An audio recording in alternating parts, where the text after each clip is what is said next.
Contemplation, a long, loving look at the real. And it's similar to some of the stuff that Dawn did this morning with mindfulness. But this guy, Walter Burkhardt, who I got the phrase, a long, loving look at the real from, calls this a realistic spirituality for aging. And contemplation can be defined as a pure intention of being born of love. It is an experiential awareness of reality and a way of entering into immediate communion with reality. Or as Walter Burkhardt says, it's a long, loving look at the real. And in the article where I first was exposed to this, he talked for a little bit about what can we do that kind of helps us become more able to be contemplative and to be able to take this long, loving look at the real.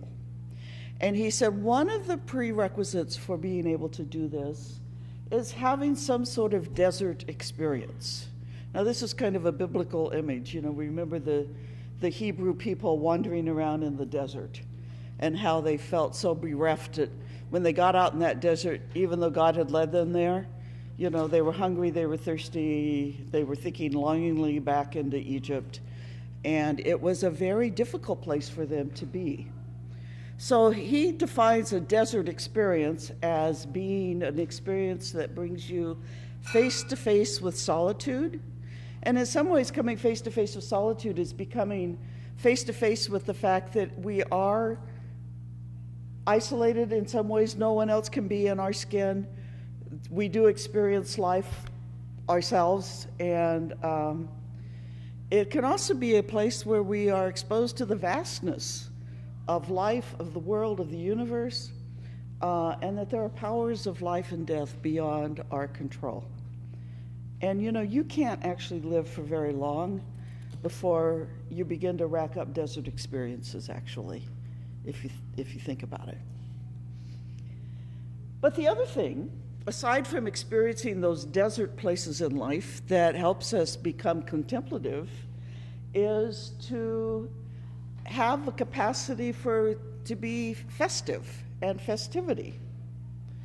And in festivity, you know, it's activity that is meaningful in and of itself, not because there are goals. We're not trying to achieve something here. We're just engaging in an activity for the sake of the activity. And, you know, when we're in the middle of a true festive occasion, we are living in the present moment. We're enjoying this experience, and we're just doing something because we love doing it. It's not because it's useful or productive or all the other things that we tend to measure our life by. It sort of becomes a kind of sacred time that's just for its own benefit and nothing else. And Burkhardt says festivity is a yes to the world, to the reality of things, to the existence of women and men, and a yes to the world's creator. And kind of linked with festivity is also a capacity for play. And you know, play is deeper than just fooling around play. But true play demands a sense of wonder and an imagination. And these slides, I discovered a while back on the internet. But this woman who was a photographer had this baby and was at home with this baby, and I think she was feeling a little bit at loose ends. And what was fun was she began, as her baby was sleeping, to arrange these items around her, kind of creating these little worlds. And so, you know, you see in the first one the baby is fishing, and in the second one, it's a little hard to see in here, she's really in the middle of a spring wonderland. There are flowers, there's a little lamb, you know, and it's imagination. And there's nothing, you know, there's no big payoff here.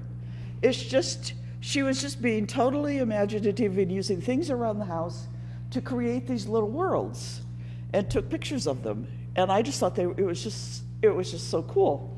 Having once been at home with babies and sort of at loose ends and not quite sure what I was doing there.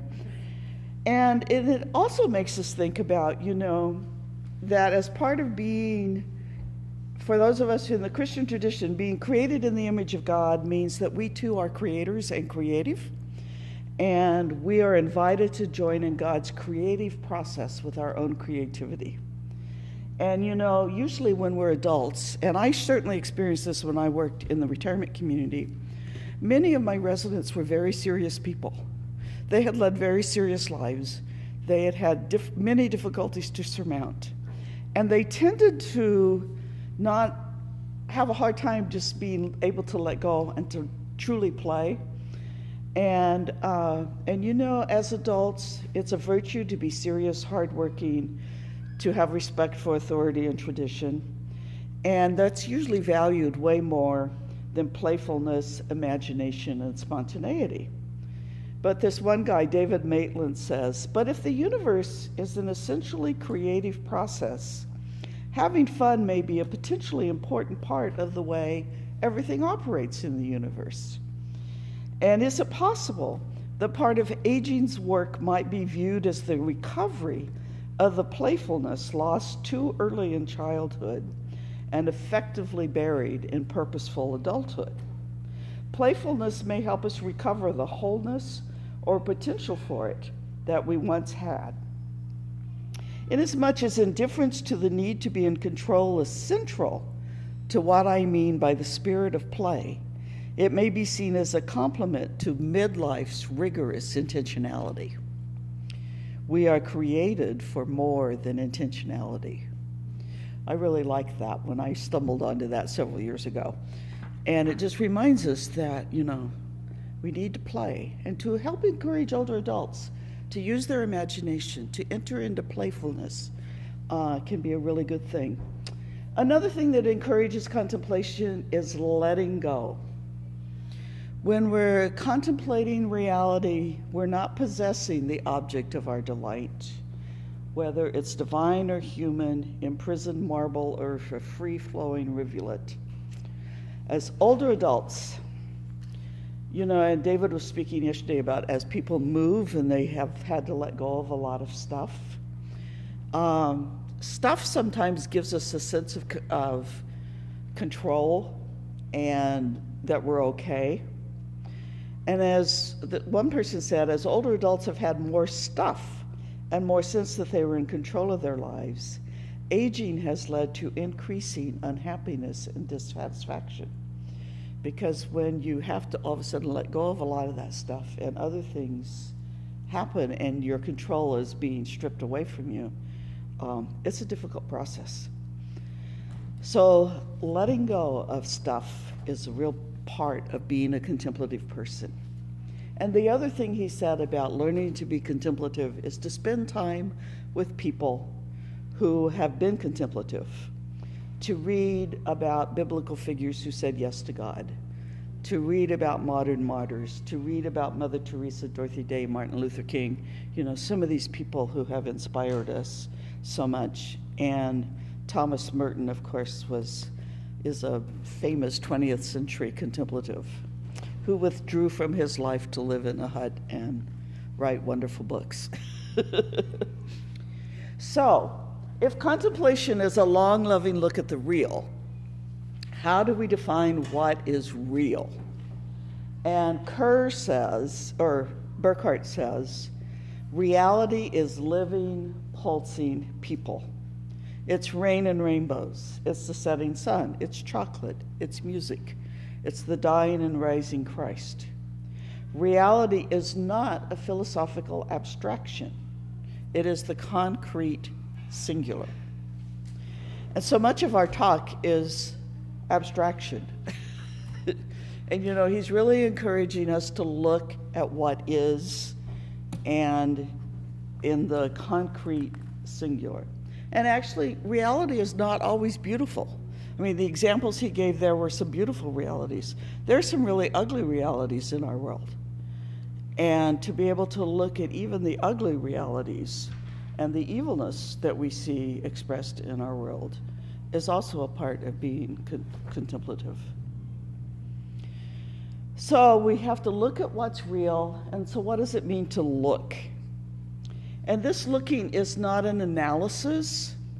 It's not arguing, describing, or defining. It's being with it and entering into it. And to look wholly means my whole person reacts: mind, eyes and ears, smell, touch, taste, emotions, and passions.